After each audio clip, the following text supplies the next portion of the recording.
Hello नमस्कार दोस्तों, स्वागत है आपका हमारे यूट्यूब चैनल पर। आइए आज हम लोग यहाँ पर जो है उत्तर प्रदेश सहायक अध्यापक परीक्षा 2018 क्वेश्चन पेपर सॉल्व करेंगे। और आज की क्लास में हम लोग शिक्षण के क्वेश्चन देखने वाले हैं। पिछली क्लास में हम लोगों ने 20 क्वेश्चन हिंदी के, 10 क्वेश्चन संस्कृत और 40 क्वेश्चन जीके के कंप्लीट कर चुके हैं। और ये जो है क्वेश्चन पेपर है उत्तर प्रदेश सहायक अध्यापक परीक्षा 2018 का।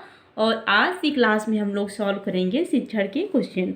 तो आइएगा, जो भी लोग हमारे चैनल पर नए हैं हमारे चैनल को सब्सक्राइब कीजिए ताकि आपको हमसे जुड़ी हमारे हर क्लास की नोटिफिकेशन मिलती रहे। तो यहाँ पे पहला क्वेश्चन पूछा गया था, ह्यूरिस्टिक विधि के प्रतिपादक कौन थे? ह्यूरिस्टिक विधि के प्रतिपादक थे आर्मस्ट्रांग। कौन थे? आर्मस्ट्रांग, ये थे ह्यूरिस्टिक विधि के प्रतिपादक। ह्यूरिस्टिक विधि कहें या अन्वेषण विधि, इसके प्रतिपादक माने जाते हैं आर्मस्ट्रांग। ह्यूरिस्टिक जो है यह जो है एक ग्रीक भाषा का शब्द है, ग्रीक भाषा का शब्द है। और यह जो है ह्यूरिस्को से बनता है, जिसका अर्थ है कि मैं खोज करता हूँ। इस विधि में छात्रों को उपयुक्त वातावरण में रखकर स्वयं किसी तथ्य को ढूंढने के लिए प्रेरित किया जाता है। तो आपका यहाँ पे पहला क्वेश्चन तैयार होता है कि ह्यूरिस्टिक विधि के प्रतिपादक कौन थे? आर्मस्ट्रांग। ह्यूरिस्टिक विधि जो है, ह्यूरिस्टिक जो है किस भाषा का शब्द है? तो ग्रीक भाषा का शब्द है। ह्यूरिस्टिक किस भाषा का शब्द है? तो ग्रीक भाषा का शब्द है। और यह जो है किससे मिलकर बना है? तो ह्यूरिस्को, यह जो है ह्यूरिस्को से मिलकर मिला है, जिसका अर्थ है कि मैं खोज करता हूँ। इसका अर्थ है कि मैं खोज करता हूँ। अगला क्वेश्चन पूछा गया था, किस घोषणा पत्र को भारतीय शिक्षा का शिलालेख कहा जाता है? तो आपका आंसर क्या हो जाएगा? वुड का घोषणा पत्र। वुड का घोषणा पत्र। वुड के घोषणा पत्र को भारतीय शिक्षा का शिलालेख कहा जाता है। बात करें अगर वुड की घोषणा पत्र की, तो जो वुड का घोषणा पत्र था बोर्ड ऑफ कंट्रोल के अध्यक्ष थे चार्ल्स वुड। और इनके द्वारा 19 जुलाई 1854 में, कब? 19 जुलाई 1854 में जो है को इसे प्रस्तावित किया गया था। और इस घोषणा पत्र में भारतीय शिक्षा पर एक व्यापक योजना प्रस्तुत की गई थी, जिसे वुड डिस्पैच कहा गया। क्या कहा गया था? Wood dispatch. ये था वुड का घोषणा पत्र। यानी कि जो वुड का घोषणा पत्र है, ये बोर्ड ऑफ कंट्रोल के अध्यक्ष चार्ल्स वुड द्वारा 19 जुलाई 1854 को ये जो है प्रस्तावित किया गया था। और इस घोषणा पत्र में भारतीय शिक्षा पर एक व्यापक योजना प्रस्तुत की गई थी, जिसे जो है वुड डिस्पैच कहा गया। अगला क्वेश्चन देख लेते हैं। अगला क्वेश्चन है, पाठ्य योजना निर्माण में पंचप्रदीय प्रणाली के प्रणेता कौन थे? पाठ्य योजना निर्माण में पंचप्रदीय प्रणाली के प्रणेता कौन थे? तो कौन थे? हर्बर्ट का थे। पाठ्य योजना निर्माण में पंचप्रदीय प्रणाली के प्रणेता हर्बर्ट थे। हर्बर्ट ने जो है अपने शिक्षा दर्शन तथा शिक्षा मनोविज्ञान के आधार पर जो है अध्यापन की एक सामान्य प्रणाली का प्रतिपादन किया। इसे हर्बर्ट की पंचपदीय प्रणाली भी कहा जाता है। और इसमें शामिल होता है आपका प्रस्तावना, हर्बर्ट की पंचपदीय प्रणाली। हर्बर्ट की पंचपदीय प्रणाली, इसमें शामिल क्या क्या होता है आइए हम देखते हैं। पहला है प्रस्तावना, प्रस्तुतिकरण। और इसके बाद है तीसरा है तुलना व सहयोग। और चौथा है नियमीकरण। और पांचवा आपका है अनुप्रयोग। 1 2 3 4 5। तो हर्बर्ट की जो पंचपदीय प्रणाली थी इसमें ये चारों पांचों शामिल थे। पहला प्रस्तावना, दूसरा प्रस्तुतिकरण, तीसरा तुलना व सहयोग, चौथा नियमित, पांचवा अनुप्रयोग। कभी बार क्वेश्चन में ऐसा पूछ लिया जाता है कि हर्बर्ट की पंचवीं प्रणाली में इनमें से कौन सा शामिल है या कौन सा नहीं है। तो आपको इसके नाम भी याद रखने होंगे, इसीलिए हमने आपको यहाँ पे नाम भी बता दिया है। आइए अगला क्वेश्चन देखते हैं। मकतब में किस स्तर की शिक्षा दी जाती है? तो जो मकतब होता है वहाँ पे प्राथमिक स्तर की शिक्षा दी जाती है। किस स्तर की? प्राथमिक स्तर, बस इसका आंसर इतना ही रहेगा। मकतब में जो है प्राथमिक स्तर की शिक्षा दी जाती है। मकतब जो है का अर्थ उस स्थान से है जहाँ पर बालक को लिखना सिखाया जाता है। मकतब की शिक्षा जो है समाप्त करके विद्यार्थी मदरसे में प्रवेश करता है। इस प्रकार मदरसे में उच्च शिक्षा की व्यवस्था की जाती है।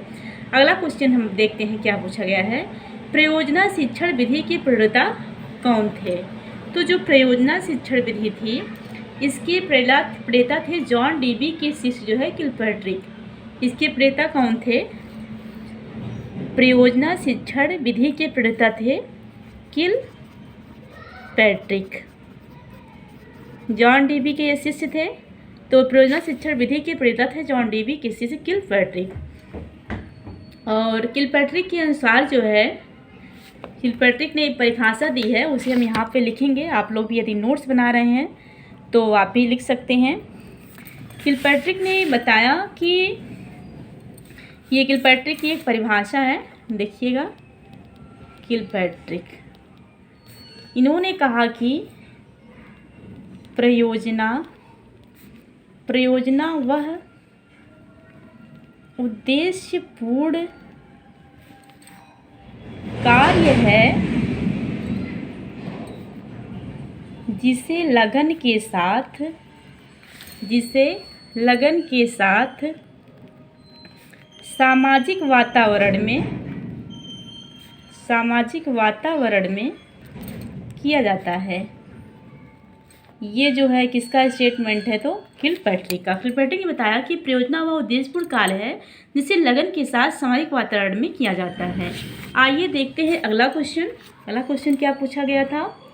अगला क्वेश्चन पूछा गया था शैक्षिक तकनीकी तृतीय का दूसरा नाम है। शैक्षिक तकनीकी तृतीय का दूसरा नाम है। नहीं, इसके पहले भी एक क्वेश्चन पूछा गया है। आइए देखते हैं। सॉरी, ऊपर क्वेश्चन दिया गया है। इसके पहले का क्वेश्चन है अव्यय अवरोधन की समस्या मुख्यतया किस शिक्षा स्तर से संबंधित है? अव्यय और अवरोधन की जो समस्या है ये मुख्यतया जो है प्राथमिक शिक्षा स्तर से संबंधित है। कहाँ से संबंधित है? प्राथमिक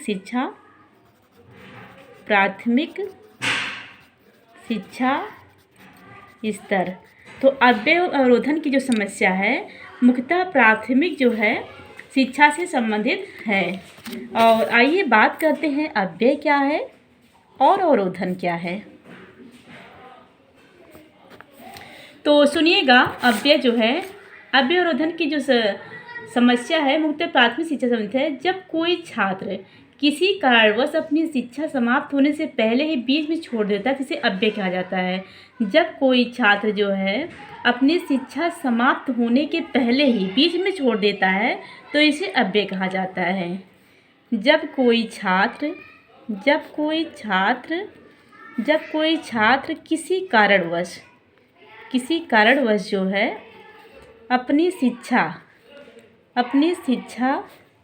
समाप्त होने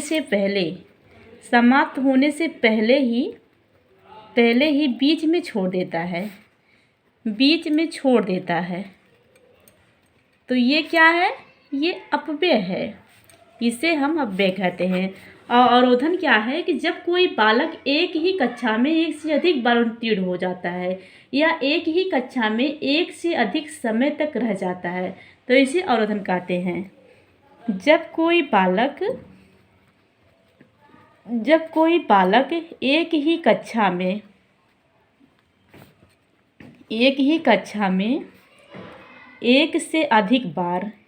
कक्षा में एक से अधिक बार अनुत्तीर्ण हो जाता है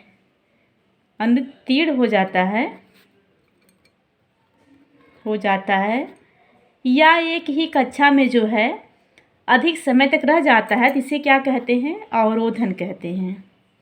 इसे हम अवरोधन कहते हैं। ज़रा आप लोग हमारी राइटिंग में ध्यान मत दीजिएगा क्योंकि हम यहाँ पे जो है सिर्फ जो है रफ वर्क कर रहे हैं तो हमने जो है ऐसे ही लिख दिया है।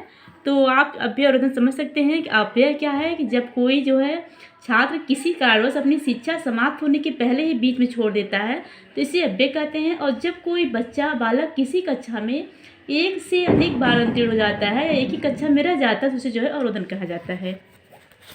आइए अगला क्वेश्चन देखते हैं। अगला क्वेश्चन क्या पूछा गया था? अगला क्वेश्चन पूछा गया था शैक्षिक तकनीकी तृतीय का दूसरा नाम है। शैक्षिक तकनीकी तृतीय का दूसरा नाम है। तो आपका आंसर हो जाएगा शैक्षिक तकनीकी तृतीय का जो दूसरा नाम है प्रणाली विश्लेषण या प्रणाली उपभागम। क्या नाम है? शैक्षिक तकनीकी का दूसरा नाम क्या है? प्रणाली विश्लेषण, या आप कह सकते हैं कि प्रणाली उपागम, प्रणाली विश्लेषण प्रणाली उपागम। और अगला क्वेश्चन है, अगला क्वेश्चन देखिएगा, यहाँ पे एक क्वेश्चन छूट गया है। अधिगम के प्राथमिक सिद्धांतों के प्रणेता कौन है? तो अधिगम के जो प्राथमिक सिद्धांतों के प्रणेता है ये है थॉर्नडाइक। कौन है? थॉर्नडाइक। अधिगम के जो है प्राथमिक सिद्धांतों के प्रणेता थॉर्नडाइक कौन जाता है? थॉर्नडाइक को जो है पशु व्यवहार के जो है पशुओं के व्यवहार के जो है वैज्ञानिक माने जाते हैं। तो आपसे क्वेश्चन पूछेगा कि अधिगम के प्राथमिक सिद्धांतों के प्रणेता कौन है? तो अधिगम के प्राथमिक सिद्धांत के प्रणेता जो है थॉर्नडाइक हो जाता है। पशु व्यवहार एवं सीखने की प्रक्रिया पर उनके कार्य के आधार पर ही आधुनिक शैक्षिक मनोविज्ञान की वैज्ञानिक नींव पड़ी। आइए अगला क्वेश्चन देखते हैं। कक्षा शिक्षण के उपरांत छात्रों की अधिगम संबंधी समस्याओं को जानने के लिए कौन सा परीक्षण किया जाता है? कक्षा शिक्षण के